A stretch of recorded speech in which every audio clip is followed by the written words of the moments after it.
So, welcome to today's deep dive. We are really glad you are here. Yeah, absolutely. Thanks for joining us.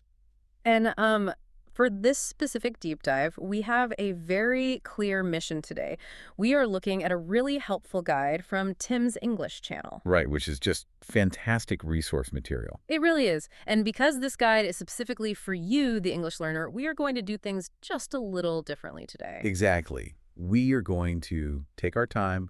We are speaking just a little more slowly today. Yeah, keeping the pace relaxed. Right, and using simple, clear words. We want to avoid any, confusing jargon or huge academic terms. We are going right at your pace because we are tackling a situation that happens, well, basically every single Monday. Oh, the Monday morning spotlight. Yes, you know exactly what I mean, right?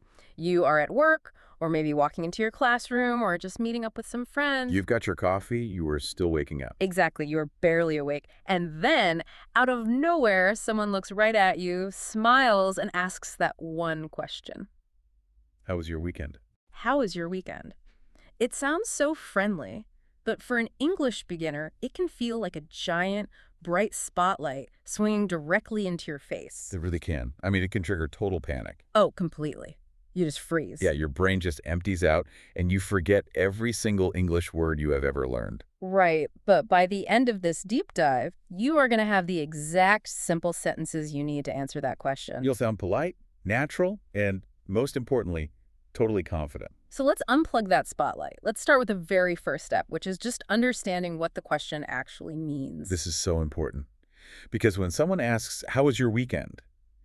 They are not asking for a documentary film of your last 48 hours. Wait, so they don't want a minute-by-minute timeline? No, not at all. Yeah. That is a huge misunderstanding. You don't need a long, complicated story.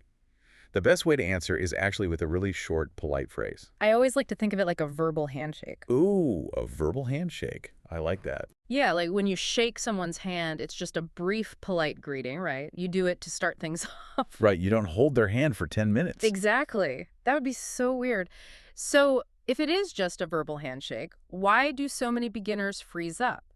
Do they think they need to give a huge, entertaining speech? That is exactly it. They feel this intense pressure to be interesting. But the goal here is simply connection, not a detailed report. So what should that short answer sound like? Well, according to the guide, you just want to give a simple feeling. You can just say, it was good, or it was great. Just, it was good. That is so simple. It really is.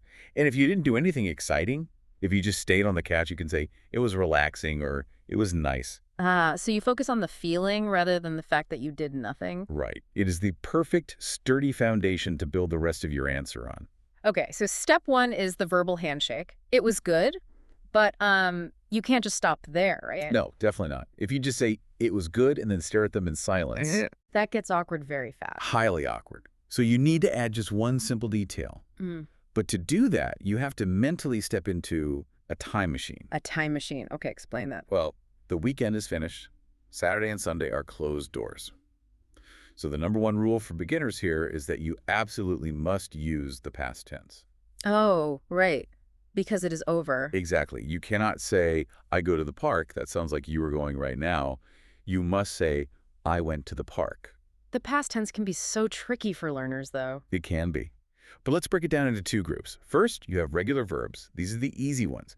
You just listen for the ed sound at the end. Like a little trailer attached to the word. Exactly. So stay becomes stayed. You say, I stayed home. Or watch becomes watched. Like, I watched a movie or I watched TV. Right. And cook becomes cooked. I cooked dinner. That little ed sound is your time machine taking the listener into the past. Okay, the regular verbs are friendly, but what about the other ones? The irregular verbs. Ah, yes. The ones that change their shape completely. These can be frustrating. Extremely frustrating. It's easy to read them in a book, but in the middle of a real conversation, how can a learner remember to switch their brain into the past tense for these? Well, the trick is not to memorize a massive dictionary. Just learn the 3 or 4 you actually use. Like the word see becomes saw. So, I saw my friends. Right. And the word sleep becomes slept. I slept a lot.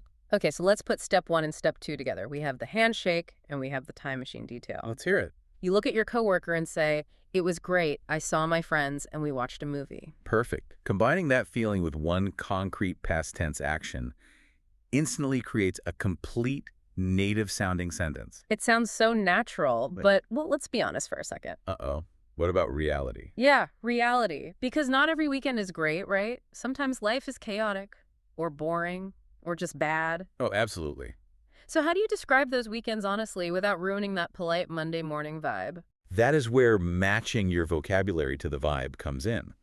Let's say you had a really busy weekend. Like doing laundry, cleaning the whole house, running around. Exactly. You just say, it was busy. I cleaned my apartment and did some shopping.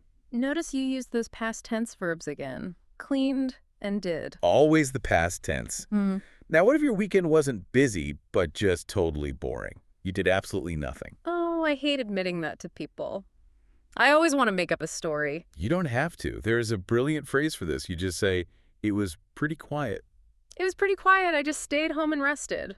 I love that. It works perfectly. Pretty quiet is like a brilliant, polite code word. It basically means I did absolutely nothing special and please don't ask me for details. Yeah, it protects you completely. Okay, but what if your weekend was actually terrible? Like, what if you were sick in bed? Right. Well, in English conversation, people usually try to stay positive during small talk. You don't want to bring dark, heavy energy into a Monday morning. So you don't want to give a 10-minute medical report on your fever. Definitely not. Hmm. But it is perfectly okay, to be honest, if you were sick. You just soften it. You say, not so great. I was a little sick, so I stayed in bed. Not so great. That is a really nice, soft way to deliver bad news. And you keep it brief. That is the key.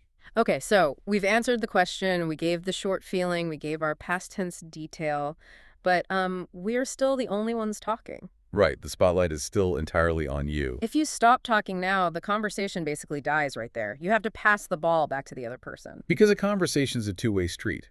It's like playing ping pong. You can't just catch the ball and hold it. You have to hit it back over the net. Exactly. And the absolute easiest way to keep it alive is just asking, how about you? Or what about you? That is simple. But what if a learner wants to ask a full question, like, what did you do this weekend? Ah, now we have to talk about a massive beginner mistake that the source text points out. A lot of people just say, what you did.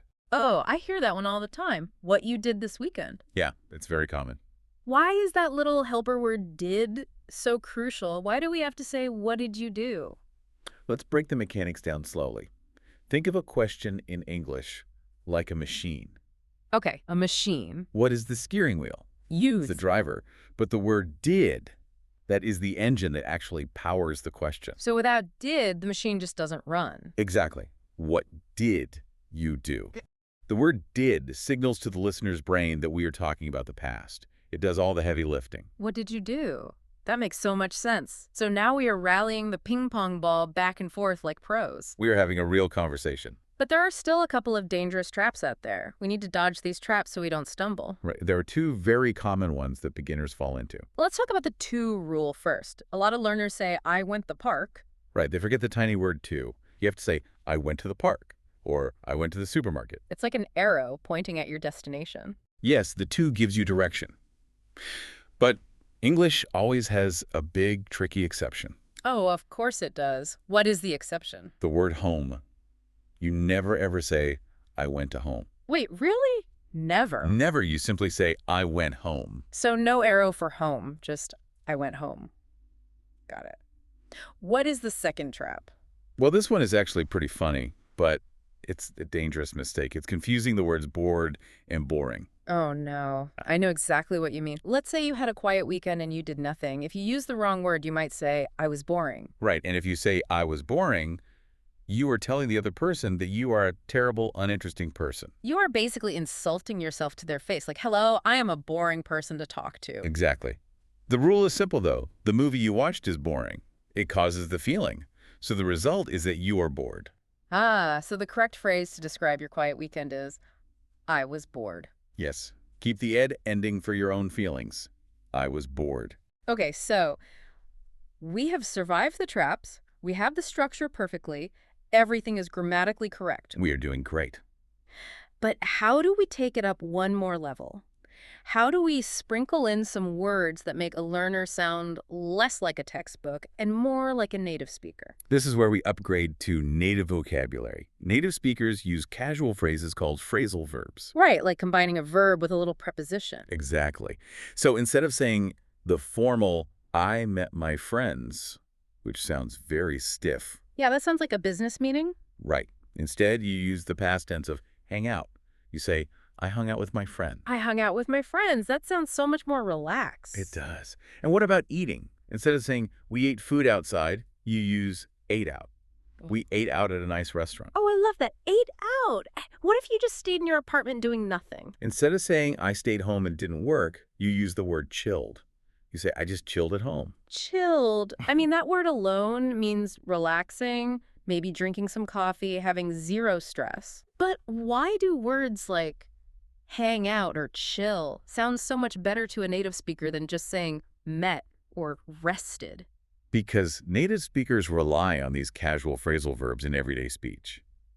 When you use them, you instantly signal that you are comfortable. Like you aren't just reciting a grammar lesson. Right. It makes the conversation feel warm and natural. It proves you are relaxed. Well, we have covered so much ground today. Let's do a really quick recap of this perfect Monday morning formula. Let's do it. Step 1. When the question comes, you give a short, feeling-based answer. It was good, or it was relaxing. Step 2. You add just one past tense detail using simple words. I hung out with my friends. Step 3. Keep the ping pong game going. Ask the question back using your engine word, what did you do? That is the complete formula. And remember, the ultimate takeaway from Tim's English channel here. Which is, You do not need big, difficult words to be a great English speaker. You really don't. that is such a relief. You just need simple words used correctly. And please don't be afraid to make mistakes. If you forget the word did, or if you mix up a past tense verb, it's okay. That is how you learn. Making mistakes is literally how our brains grow. So as we wrap up today's deep dive, we have a provocative thought, a call to action, really directly for you, the listener. This is the question of the day, straight from our source guide. We want to ask you right now, what did you do last weekend? We challenge you to pause right now, wherever you are listening. Maybe you are walking or cooking dinner. Just take a second and mentally build your answer in English. Start with the feeling, then add, I went to, or I stayed home, or I hung out. Build that muscle memory today so when Monday morning rolls around, you are completely ready for the spotlight. You're going to do great. Thank you so much for learning with us today. Keep practicing those simple sentences, keep speaking, and remember, you are getting better every single day. We'll see you next time. Bye, everyone, and catch you on the next deep dive.